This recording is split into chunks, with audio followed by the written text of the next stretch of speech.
Good morning everyone, welcome back to the channel. Today we're going to be finishing on working on my wife's EM2. If you guys watched the previous video, we are selling the car so that way we can put funds into the WX. Last night, as I mentioned, I did put back the transmission, so now we're going to have to clean the subframe. I did kind of notice that there is oil leak. There's a puddle of oil right there that is sitting right by the EGR and it's leaking from the camcap seal, so we gotta go ahead and get that replaced. I already talked to one of my buddies at Napa's. They do have other parts in stock and also the torque mount. We also picked up axles from O'Reilly's last night, which they did had both sides in stock.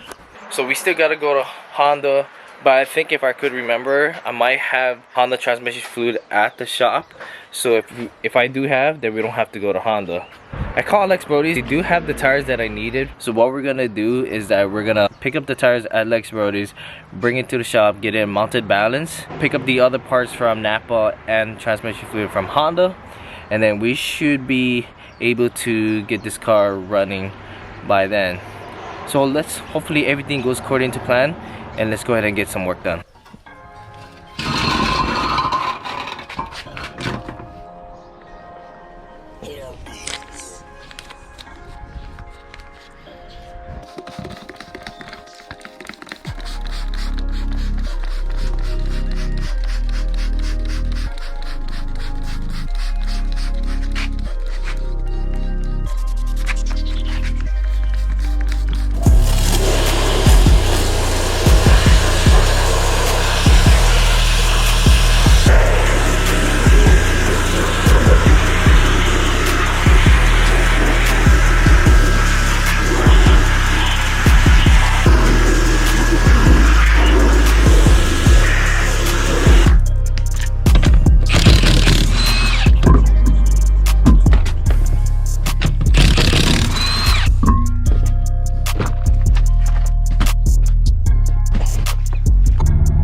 You too.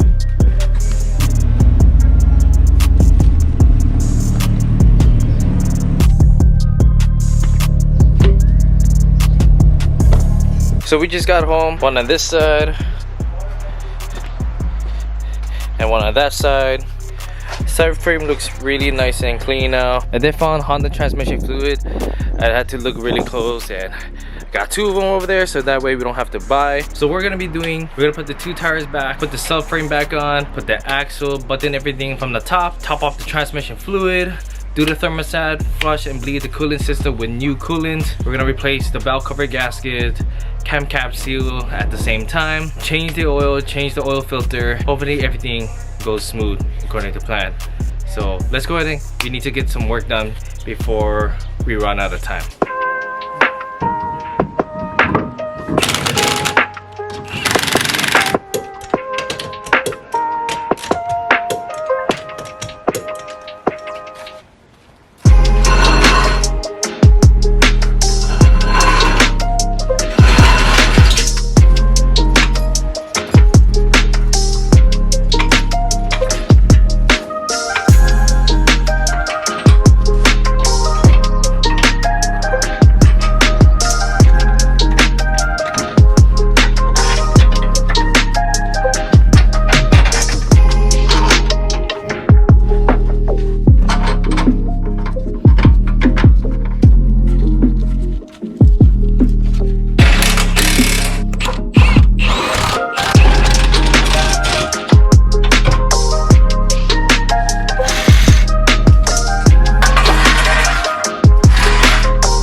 Picked up the axle last night at O'Reilly's and I tried to fit it in the car. Turns out that the spindles are a little bit bigger than the original that came out from the car, and I did notice is that both axles were passenger side. I went down to O'Reilly, they found out that it was for a different car, and so that's just a crappy feeling. So they don't have the right axle. So I had to go to Napa, grab the driver's side outer CV boot that I just returned from this morning, and also go to CarQuest and get a passenger inner CV boot, which they had in stock. All the other parts store did not have besides CarQuest. It's a sucky feeling. We just literally waste over an hour running around in town trying to get the right parts, and then we're back to square one. But it is what it is. Let's go ahead and finish up the job. So these are the CV boots that we picked up. So this is for the passenger inner CV boot, and it comes with this style clamps. I never used these ones before, so this is a special tool that we picked up. If I figured out how to use it, I'll show you guys how to do it. And we also got the driver outer CV boot with the pincher clamp. So let's go ahead and get this over with.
So I gotta figure it out. I did the outside, a little more difficult than I could imagine, only because it's so hard when you're working with grease. Everything is so slippery, so it makes the job even harder. So with this tool and using with these clamps to pull it, first what you want to do is that this piece here on the tool, the tooth, will slide right into this clamp, and then what you want to do is you want to have this clamp also slide in this.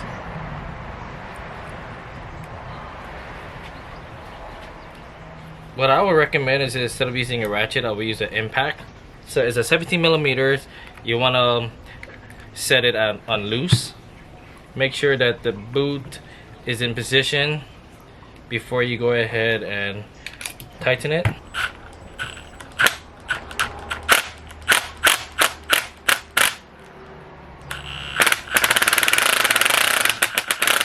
You don't want to tighten it too much. You're not able to bend the clamp. And then you want to bend it over.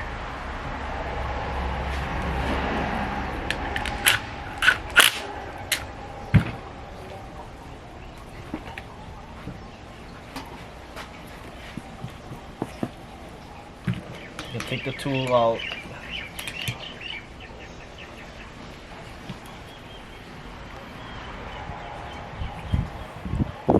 And then you get these two metal tabs over here on each side. What you want to do is that you want to pinch it to where it's a lock, so it holds the clamps in place. That way it doesn't go anywhere. Whatever works. I've used a plier, hammer, anything that helps. Bend the clamp down, because when you fold it, it still sticks out a little bit up. So use a hammer to smash it down into places, and then get it all nice and flush, and then you're able to lock it after that.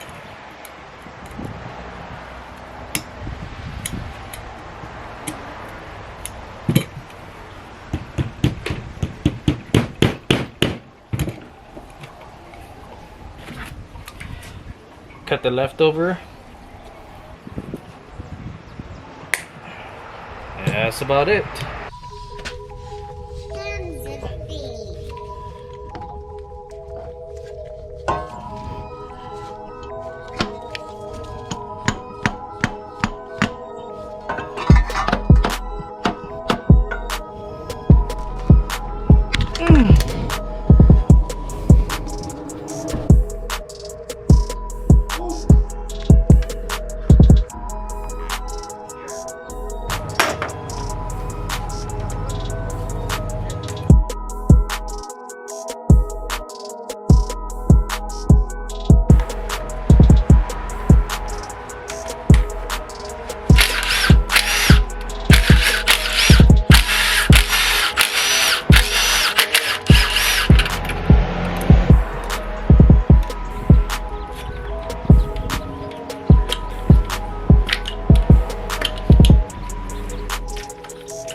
So car is gone. We just sold it. Man, it's been a long day. We have a whole lot of crap over here that's just laying around, needs to be put away, cleaned up. So let's go ahead and get that taken care of before we end the night.